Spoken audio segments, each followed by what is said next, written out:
സ്നേഹപുരം ഷമ സീരിയലിൻ്റെ ലേറ്റസ്റ്റ് എപ്പിസോഡിൻ്റെ റിവ്യൂയിലേക്ക് എല്ലാവർക്കും സ്വാഗതം. അങ്ങനെ മുത്തശ്ശി പ്രിയങ്കയോട് പറയണേ, മോളെ നീ നോക്കിക്കോ, ഇന്നത്തെ രാത്രി ഇവിടെയുള്ള എല്ലാവർക്കും കാളരാത്രി ആയിരിക്കും. ഒറ്റൊന്നും ഇന്ന് സമാധാനത്തോടെ നേരം വിളിപ്പിക്കാൻ പോകുന്നില്ല. അങ്ങനെയൊക്കെ പറഞ്ഞ് ആരോട് ചിരിച്ചുകൊണ്ട് നിൽക്കുമായിരിക്കും. ഈ സമയത്തായിരിക്കും പത്മിനി അങ്ങോട്ടേക്ക് വരുന്നത്. അന്നേരം അവരോട് പത്മിനി ചോദിക്കണേ, അല്ല നിങ്ങൾ രണ്ടുപേരും കൂടി എന്താ ഇവിടെ പതുങ്ങി വന്ന് ചെയ്യുന്നത്? എന്താ കാര്യം? വല്ല പുതിയ പ്ലാനിൻ്റെ ഗൂഢാലോചന വല്ലതുമാണോ? ഈ സമയം അവിടെ അടുക്കളേൻ്റെ അവിടെ നിന്ന് രാധിക അങ്ങോട്ടേക്ക് എത്തി നോക്കുന്നുണ്ട്. അങ്ങനെ രാധിക നോക്കുന്നത് പത്മിനിയും കാണുവാണ് കേട്ടോ.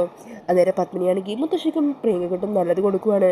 ഗർഭനാടകം പൊളിഞ്ഞപ്പോൾ അടുത്ത എന്തെങ്കിലും നാടകം കളിക്കാൻ വേണ്ടി രണ്ടാളും റെഡിയാകുവാണ്. അതെ, ഇങ്ങോട്ടേക്ക് വീണ്ടും കയറി വന്നതിൻ്റെ പേരിൽ ഞങ്ങളെല്ലാം ക്ഷമിച്ചു എന്നാണ് നിങ്ങൾ വിചാരിച്ചെങ്കിലേ അത് തെറ്റി. നിങ്ങൾ ചെയ്തു കൂട്ടിയ ഓരോ കാര്യത്തിനും കൃത്യമായിട്ട് കണക്ക് ഞങ്ങൾ കുറിച്ച് വെച്ചിട്ടുണ്ട്. ഒരവസരം കിട്ടുമ്പോൾ എല്ലാത്തിനും കൂടി ഒരുമിച്ച് കണക്ക് വീട്ടുകയും ചെയ്യും. ഈ സമയം പ്രിയങ്ക കൊച്ചുകുട്ടികളെ പോലെ ചിടുങ്ങിക്കൊണ്ട് അമ്മ ഇപ്പം എന്തിനും ഇങ്ങോട്ട് വന്നേ എന്ന് ചോദിക്കുക. അത് കേട്ട് പ്രിയങ്കയോട് ചാടി കളിക്കുവാണ്ടോ പത്മിനി. ഡി തൊട്ട് പോകരുത് തന്നെ, ഇതിനാടി ഇങ്ങനെ കണ്ണു തുറപ്പിച്ച് നോക്കുന്നത്. നിന്റെ മുത്തശ്ശിയും എനിക്ക് കാണുന്നത് തന്നെ ഇഷ്ടമല്ല, പൊക്കോണിൻ്റെ മുമ്പിൽ നിന്ന്. അന്നേരം പത്മിനിയുടെ വാക്കുകളൊക്കെ കേട്ട് പ്രിയങ്ക അങ്ങ് തെറിച്ച് നിൽക്കുവാണ്. ഈ സമയം സുകുമാരി പ്രിയങ്കയും കൂട്ടി അവിടെ നിന്ന് പോകുക. വാ മോളെ, തൽക്കാലം നമുക്ക് ഇവിടെ നിന്ന് പോയേക്കാം. അങ്ങനെ പറഞ്ഞ് പ്രിയങ്കയും കൂട്ടി അവർ മുകളിലേക്ക് പോകുവാണ്. ഈ സമയം പത്മിനി അടുക്കളയിലേക്ക് ചെല്ലുന്നുണ്ട് കേട്ടോ. അന്നേരം സുകുമാരി പ്രിയങ്കയോട് പറയണേ, ഇവൾക്കും കൂടി ഉള്ളത് വെച്ചിട്ടുണ്ട്, ഈ സുകുമാരി ആരാണെന്ന് അവൾക്ക് കാണിച്ചു കൊടുക്കാം. അങ്ങനെ പറഞ്ഞ് അവർ നേരെ വരുണിൻ്റെ റൂമിലേക്ക് പോകുവാണ്.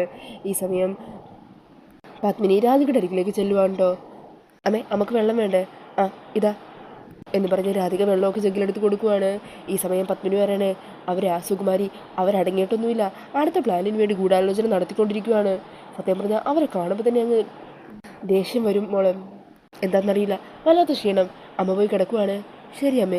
അങ്ങനെ പറഞ്ഞ് വെള്ളം വാങ്ങിച്ച് പത്മിനി റൂമിലേക്ക് പോകുവാണ് കേട്ടോ.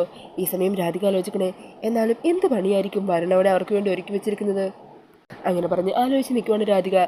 ഈ സമയം പ്രിയങ്കേനെയും കൂട്ടി മുത്തശ്ശി പമ്മി വരണിൻ്റെ റൂമിൻ്റെ ഫ്രണ്ടിലെത്തുവാണ്. പതിയെ വാതിൽ തുറന്ന് നോക്കുമ്പോൾ വരണവിടെ പൊതച്ചൊക്കെ മൂടി കിടക്കുന്നതായിരിക്കോട്ടെ അവർ കാണുന്നത്. അങ്ങനെ പ്രിയങ്കയെ റൂമിലേക്ക് കയറ്റിവിടണേ, ചെന്നോ എന്നും പറഞ്ഞ് പ്രിയങ്കയെ റൂമിലേക്ക് കയറ്റിയിട്ട് മുത്തശ്ശി പുറത്തുനിന്ന് വാതിൽ ലോക്ക് ചെയ്യുവാണ്. എന്നിട്ട് താഴിട്ട് പൂട്ടുകയും ചെയ്യുന്നുണ്ട് കേട്ടോ. ഈ സമയം പ്രിയങ്ക ചിരിച്ചുകൊണ്ട് കാട്ടിൻ്റെ അരികിൽ പോയി നിൽക്കുവാണ്. പെട്ടെന്നായിരിക്കും ആ റൂമിലെ ലൈറ്റ് ഇങ്ങനെ മിന്നി കത്തുന്നതൊക്കെ പ്രിയങ്ക ശ്രദ്ധിക്കുന്നത്. മൊത്തത്തിൽ ആകെ ഒരു വ്യത്യാസം പോലെ വല്ലാത്തൊരു പുകയൊക്കെ ഫീൽ ചെയ്യുവാണ് കേട്ടോ. പെട്ടെന്ന് ജനലിലെന്തോ ഒരു ഭീകര രൂപം കണ്ട് പ്രിയങ്ക ഞെട്ടിപ്പോകുവാണ്.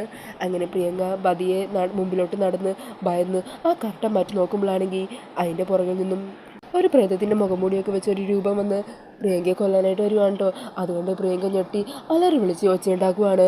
ഈ സമയം ബാക്കിലേക്ക് വരുമ്പോൾ ബാക്കിലൊരു മുടിയൊക്കെ അഴിച്ചിട്ട് ഒരു സ്ത്രീ രൂപം, അതും ഇതുപോലെ മാസ്ക് ഒക്കെ വെച്ച് വെള്ള സാരിയൊക്കെ ഇട്ട് കാണുവാണ്. അന്നേരം പ്രിയങ്കയാണെങ്കിൽ അയ്യോ രക്ഷിക്കണേ, ഓടി വന്നേ എന്നൊക്കെ പറഞ്ഞ് അലറി വിളിക്കുവാണ്. ഈ സമയം അവിടെ പൊതച്ച് മൂടിക്കിടക്കുന്ന വരുണിൻ്റെ അരികിലേക്ക് ഓടി ചെല്ലുവാണ്ടോ പ്രിയങ്ക. വരുൺ എഴുന്നേക്ക്, ദേ പ്രേതം എന്നെ കൊല്ലാൻ വരുന്നു എന്നൊക്കെ പറഞ്ഞ് വരുണിനെ വിളിച്ചെണീപ്പിക്കാൻ ശ്രമിക്കുവാണ്. അങ്ങനെ പുതപ്പൊക്കെ മാറ്റി നോക്കുമ്പോൾ പുതപ്പിൻ്റെ ഉള്ളിൽ നിന്നും ഒരു പ്രേതം വരുവാണ്. അങ്ങനെ ആ 3 പ്രേതങ്ങളും ചേർന്ന് പ്രിയങ്കയെ കൊല്ലാനായിട്ട് ഇങ്ങനെ വരുവാണ് കേട്ടോ. അതൊക്കെ കണ്ട് പ്രിയങ്ക മുത്തശ്ശി എന്നും പറഞ്ഞ് അലറി വിളിക്കുവാണ്. അങ്ങനെ വാതിലി വന്ന് കൊട്ടുക, മുത്തശ്ശി വാതിൽ തുറക്ക്, എന്നെ രക്ഷിക്കും മുത്തശ്ശി എന്നൊക്കെ പറഞ്ഞ് അലറി വിളിച്ച് പ്രിയങ്ക അവിടെ കിടന്ന് കരയുവാണ്. ഈ സമയം പുറത്ത് നിൽക്കുന്ന മുത്തശ്ശിയാണെങ്കിൽ പ്രിയങ്കയുടെ കരച്ചിൽ തന്നെ ടെൻഷനാകുക. എന്താ പറ്റിയത് ഇവൾക്ക്? ഇവളെന്തിനാ ഇങ്ങനെ കിടന്ന് കരയുന്നത്? അങ്ങനെ പറഞ്ഞ മുത്തശ്ശി എന്താണെന്നറിയാനായിട്ട് ഡോറ് തുറന്ന് നോക്കാൻ തുടങ്ങുമായിരിക്കും. ഈ സമയത്തായിരിക്കോട്ടെ രാധിക അങ്ങോട്ടേക്ക് വരുന്നത്. എന്താ മുത്തശ്ശി പെട്ടെന്ന് തന്നെ ഡോറ് തുറക്കുന്നത്? അങ്ങനെ പെട്ടെന്ന് തുറക്കാനല്ലല്ലോ മുത്തശ്ശി പൂട്ടിയത്, അതുകൊണ്ട് തൽക്കാലം ഇപ്പോൾ തുറക്കണ്ട. അവൾക്ക് എൻ്റെ വരണിൻ്റെ റൂമിൽ കിടന്ന് ഉറങ്ങണമല്ലേ, അപ്പോൾ അവൾക്ക് കിട്ടേണ്ട താരാട്ടി കിട്ടിയതിന് ശേഷം മാത്രം തുറന്നാൽ മതി കേട്ടോ എന്നും പറഞ്ഞ് മുത്തശ്ശിയെ ഡോറ് തുറക്കാനായിട്ട് രാധിക സമ്മതിക്കുന്നില്ല. ഈ സമയം പ്രിയങ്കയാണെങ്കിൽ പേടിച്ചവിടെ ബോധം കെട്ട് വീഴുവാണ് കേട്ടോ. അന്നേരം മുത്തശ്ശിയാണെങ്കിൽ രാധിക അവിടെ നിന്ന് തള്ളി മാറ്റിയിട്ട് എങ്ങനെയൊക്കെയോ ഡോറ് തുറക്കുവാണ്. ഡോറ് തുറന്ന് റൂമിലെത്തുമ്പോഴേക്കും എല്ലാം നോർമലായിട്ടിരിക്കുന്നതാണ് കേട്ടോ കാണുന്നത്.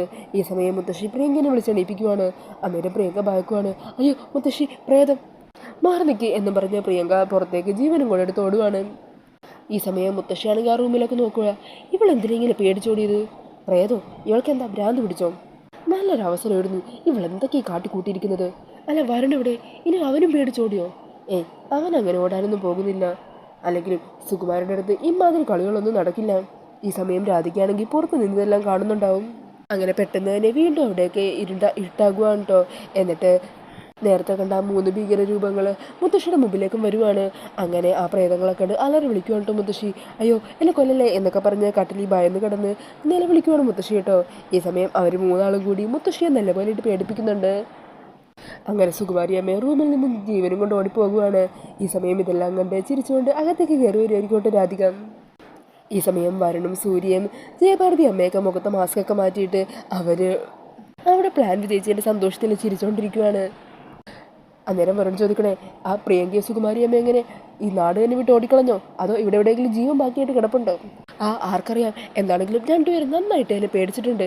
ഇനി എന്താണെങ്കിലും ഈ റൂമിലേക്ക് കയറാൻ രണ്ടുപേർക്കും ധൈര്യം ഉണ്ടാവില്ല. വരുൺ എന്താണെങ്കിലും ഹാപ്പി ആയില്ലേ? ഈ സമയം ജയഭാരതി അമ്മ പറയണേ, അവരിനി ഇതുപോലെ എന്തെങ്കിലും പ്ലാനുമായിട്ട് വന്നാൽ നമ്മളുണ്ടല്ലോ ഇതേപോലുള്ള കിടിലം പണികൾക്ക് അവർക്ക് കൊടുത്താൽ മതി. അവരെ ഇതുപോലുള്ള രീതിയിലൂടെയൊക്കെ തളച്ചിടാൻ പറ്റുള്ളൂ നമുക്ക്. ഈ സമയം സൂര്യ ചോദിക്കുന്നുണ്ട്, അല്ല രണ്ടും ഈ വീട്ടിൽ തന്നെ ഉണ്ടോ? അറിയില്ല, കുറച്ച് കഴിയുമ്പോൾ നമുക്കത് ചെന്ന് നോക്കാം. വരുൺ ടെൻഷനൊക്കെ മാറിയില്ലേ? ഇതുപോലെ വരുൺ എന്തെങ്കിലും പ്രശ്നം വന്നു കഴിഞ്ഞാൽ നമ്മളെല്ലാവരും ഇതുപോലെ ഒറ്റക്കെട്ടായി കൂടെ ഉണ്ടാവും. നമ്മൾ 4 പേരും ചേർന്ന് നിന്നാലേ പിന്നെ ഒരു പ്രശ്നങ്ങളും നമുക്ക് ബുദ്ധിമുട്ടായിട്ട് തോന്നില്ല. എല്ലാം നമുക്കിതുപോലെ സിമ്പിളായിട്ട് നേരിടാന്നേ. അങ്ങനെ പറഞ്ഞ് അവർ 4 പേരും സന്തോഷത്തോടെ കൈകോർത്തൊക്കെ പിടിക്കുവാണ്. പിന്നീട് കാണിക്കുന്നുണ്ട് പ്രിയങ്ക വീടിൻ്റെ ഒരു മൂലക്കോയെ ഭയന്ന് പേടിച്ച് പറിച്ചിരിക്കുന്നതാണ് കേട്ടോ. ഈ സമയം മുത്തശ്ശിയും ഓടിപ്പാഞ്ഞ് റൂമിന് പുറത്തേക്ക് ഇറങ്ങുവാണ്. അങ്ങനെ അവിടെ ഭയന്നിരിക്കുന്ന പ്രിയങ്കയുടെ അരികിലേക്ക് ചെന്ന് പതിയെ തോളത്ത് പിടിക്കുവാണ്. അന്നേരം പ്രേതം എന്നും പറഞ്ഞ് അലറി വിളിച്ച് പ്രിയങ്ക അവിടെ നിന്ന് ഓടിപ്പോകുവാണ്. ഈ സമയം മുത്തശ്ശിയും പിന്നാലെ ഓടുന്നുണ്ട്.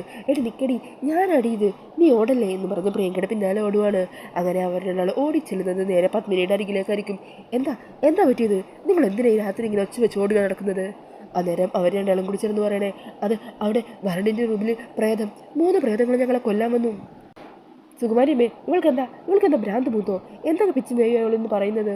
അന്നേരം സുകുമാരി പറയണേ, അയ്യോ പത്മിനി, മോള് പറയുന്നതൊന്നും ഭ്രാന്തോ പിച്ചുമേയോ ഒന്നുമല്ല, സത്യം തന്നെയാണ്. വരുണിൻ്റെ റൂമിലെ പ്രേതങ്ങളുണ്ട്. ഞാനും കണ്ടതാ നിങ്ങളെ. അവരെന്നെ കൊല്ലാൻ വന്നു. അല്ല, നിങ്ങളിപ്പോൾ എന്തിനാ ഈ നേരത്ത് വരുണിൻ്റെ റൂമിലേക്ക് ചെന്നത്? അന്നേരം മുത്തശ്ശി പറഞ്ഞേ, അതുവിനെ ഞാൻ പ്രിയങ്ക മോളെ അന്വേഷിച്ച് ചെന്നതാ. പത്മിനി ഒന്ന് വന്ന് നോക്ക്. അവിടെ ചെന്ന് കഴിഞ്ഞാലേ പത്മിനി ആ രൂപങ്ങളെ കണ്ട് പേടിച്ചു പോകും. വാ പത്മിനി, വന്ന് നോക്ക്. അങ്ങനെ പത്മിനിനെയും ബലമായിട്ട് വരുണിൻ്റെ റൂമിലേക്ക് കൂട്ടിക്കൊണ്ടുവരുവാണ്. ഈ സമയം വാതിലിങ്ങനെ അടഞ്ഞു കിടക്കുമായിരിക്കും. അന്നേരം പത്മിനി പറയണേ, അവർ ചിലപ്പോൾ കിടന്നുറങ്ങുമായിരിക്കും, വെറുതെ എന്തിനാണ് ഡിസ്റ്റർബ് ചെയ്യുന്നത്? പിന്നെ ഇതിൻ്റെ ഉള്ളിലെ പ്രേതങ്ങളാണ് ഉള്ളത്, 3 ഭീകര പ്രേതങ്ങൾ. സംശയം ഉണ്ടെങ്കിൽ പത്മിനി ഒന്ന് തുറന്നു നോക്ക്. അങ്ങനെ പത്മിനി ഡോറി തട്ടുവാണ്. ഈ സമയം വരുൺ ഉറക്കച്ചടവോടെ വന്ന് ഡോർ തുറക്കുക. എന്താ അമ്മേ? അതുകൊണ്ട് പ്രിയങ്കയും മുത്തശ്ശിയും ഞെട്ടി നിൽക്കുക. നീ അകത്ത് എന്ത് ചെയ്യുമായിരുന്നു? ഞങ്ങളവിടെ നിന്ന് ഉറങ്ങുമായിരുന്നു. ഈ സമയം രാധിക അങ്ങോട്ടേക്ക് വരുവാൻ. അന്നേരം പത്മിനി പറയണേ, പ്രിയങ്കയുടെയും സുകുമാരി അമ്മയുടെ പുതിയ കണ്ടുപിടുത്തം എന്താണെന്നറിയോ? ഈ റൂമിൽ പ്രേതങ്ങളുണ്ടെന്ന്. പ്രേതങ്ങളോ? ഇവർക്കെന്താ രാത്രി എന്താ പട്ടിളകയോ? പത്മിനി കയറി നോക്ക്, അകത്തുണ്ടാകും. അങ്ങനെ പറഞ്ഞ പത്മിനി റൂമിൻ്റെ ഉള്ളിലേക്ക് കയറ്റുവാണ്. ഈ സമയം പ്രിയങ്കയും മുത്തശ്ശി പിന്നാലെ ചെല്ലുന്നുണ്ട് കേട്ടോ. അന്നേരം പത്മിനി അവിടേക്ക് നോക്കിയിട്ട് ചോദിക്കണേ, എവിടെ നിങ്ങൾ പറഞ്ഞ പ്രേതങ്ങൾ എവിടെ? എനിക്കൊന്നും കാണാൻ പറ്റുന്നില്ല.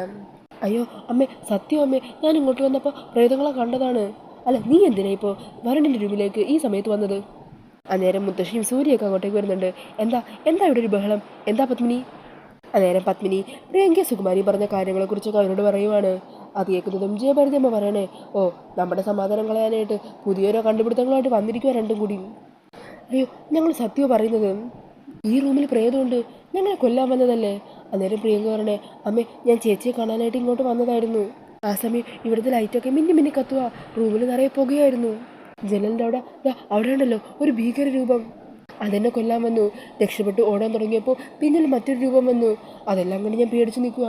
വരുണിനെ വിളിക്കാമെന്ന് വിചാരിച്ച് ഈ കട്ടിലിൻ്റെ അടുത്തേക്ക് ഓടി വന്നപ്പോൾ ആ പുതപ്പിൻ്റെ ഉള്ളിലും വേറൊരു പ്രേതം. ഈ 3 പ്രേതങ്ങൾ കൂടി എന്നെ കൊല്ലാൻ വന്നു. ഞാൻ പേടിച്ചു പോയമ്മേ. അന്നേരം മുത്തശ്ശിയും പറയുന്നുണ്ട്, അതെ, ഇതേ സംഭവം തന്നെയായിരുന്നു എനിക്കും ഉണ്ടായത്. ഈ റൂമിൽ വന്നപ്പോൾ ആ 3 പ്രേതങ്ങളെ ഞാനും കണ്ടതാണ്. അന്നേരം പ്രിയങ്കയുടെ സംസാരമൊക്കെ കേട്ടിട്ട് പത്മിനി ചോദിക്കണേ, അല്ല സുകുമാരി അമ്മേ, പ്രിയങ്കയുടെ സുബോധമൊക്കെ ഇപ്പം തിരിച്ചു വന്നോ? പ്രിയങ്കയൊക്കെ നമ്മൾ സാധാ മനുഷ്യർ സംസാരിക്കുന്ന പോലെയാണല്ലോ ഇപ്പോൾ സംസാരിക്കുന്നത്. അവളുടെ അസുഖമൊക്കെ മാറിയോ? അന്നേരം പ്രിയങ്കയും മുത്തശ്ശി ഒന്ന് ഞെട്ടുവാണ്. എന്ത് പറയണം എന്നറിയാതെ രണ്ടും പതറി നിൽക്കുവാണ് കേട്ടോ. ഈ സമയം സുകുമാരി അമ്മ പറയണേ, അത് പിന്നെ ഈ പേടിൻ്റെ ഭയത്തിൻ്റെ ഇടയിൽ ഇടയ്ക്ക് ചില പ്രത്യേക സമയത്തൊക്കെ ഈ ഓർമ്മയൊക്കെ പെട്ടെന്നൊന്ന് മനസ്സിലേക്ക് കയറി വരുമല്ലോ, അങ്ങനെ എന്തെങ്കിലും സംഭവിച്ചതായിരിക്കും. അത് കേട്ട് വരുണൻ രാധികയും ജയഭാരതി അമ്മയൊക്കെ പരസ്പരം മുഖത്തോട് മുഖം നോക്കുവാണ്. ഈ സമയം പ്രിയങ്ക പറയുന്നുണ്ട്, മുത്തശ്ശി ബാ, എനിക്ക് റൂമിൽ പോകണം, ഉറങ്ങണം എന്നൊക്കെ വീട്ടിലും ചെറിയ കുട്ടികളെ പോലെ പറയുവാണ് കേട്ടോ. അത് കേട്ടിട്ട് സുകുമാരി പറയണേ, കണ്ടില്ലേ, ഇവള് പിന്നെയും പഴയ പോലെയായി. ഇത്രയേ ഉള്ളൂ, ആ ഒരു പ്രത്യേക നിമിഷത്തിൽ അവളുടെ ഉള്ളിൽ നിന്ന് ആ ഓർമ്മ വന്നതേ ഉള്ളൂ. ഇപ്പം കണ്ടില്ലേ, പാവം എൻ്റെ കുട്ടി. മോളെ, നമുക്ക് റൂമിലേക്ക് പോകാം, നല്ലപോലെ കിടന്നാൽ മതി കേട്ടോ, മോളുടെ പേടിയൊക്കെ മാറും എന്നും പറഞ്ഞ് പ്രിയങ്കയെ അവിടെ നിന്നും കൂട്ടിക്കൊണ്ട് പോകുവാണ്. ഈ സമയം പത്മിനി പറയണേ നിങ്ങളെല്ലാവരും പോയി കിടന്നുറങ്ങാൻ നോക്കി പിള്ളേരെ. അല്ല അമ്മ ഉറങ്ങുന്നില്ലേ? ആ ഞാൻ വന്നോളാം, നീ ചെന്നോ. അങ്ങനെ പത്മിനി അവിടെ നിന്നും പോകുവാണ്. ഈ സമയം സൂര്യ വേഗം തന്നെ പോയി വാതിലടക്കുവാണ് കേട്ടോ. എന്നിട്ട് അവരെല്ലാവരും കൂടി അവിടെ കട്ടിലിരിക്കുവാണ്. എന്നിട്ട് സൂര്യ ചോദിക്കണേ രാധികെ പ്രിയങ്കയുടെ അസുഖത്തെക്കുറിച്ച് എന്താ തോന്നുന്നത്? അന്നേരം വരുൺ പറയണേ എൻ്റെ പൊന്നു ചേട്ടാ എല്ലാവരുടെ നാടകം തന്നെയാ, ഇപ്പം തന്നെ കണ്ടില്ലേ. അന്നേരം ജയഭാരതി പറയണേ എന്നിട്ട് ആ സുകുമാരി പറഞ്ഞത് കേട്ടില്ലേ, ചില പ്രത്യേക സമയത്ത് അവൾക്ക് ഓർമ്മ കിട്ടും പോലും. ഈ സമയം രാധിക ചോദിക്കുന്നുണ്ട് അല്ല മുത്തശ്ശി നമ്മുടെ അടുത്ത ആക്ഷൻ സമയമോ?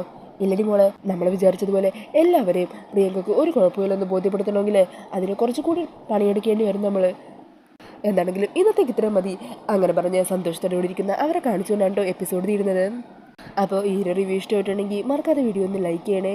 ഇതുപോലുള്ള കൂടുതൽ റിവ്യൂസിനായിട്ട് ഈ ചാനൽ ഒന്ന് സബ്സ്ക്രൈബ് ചെയ്തും കൂടി സപ്പോർട്ട് ചെയ്യണേ. താങ്ക്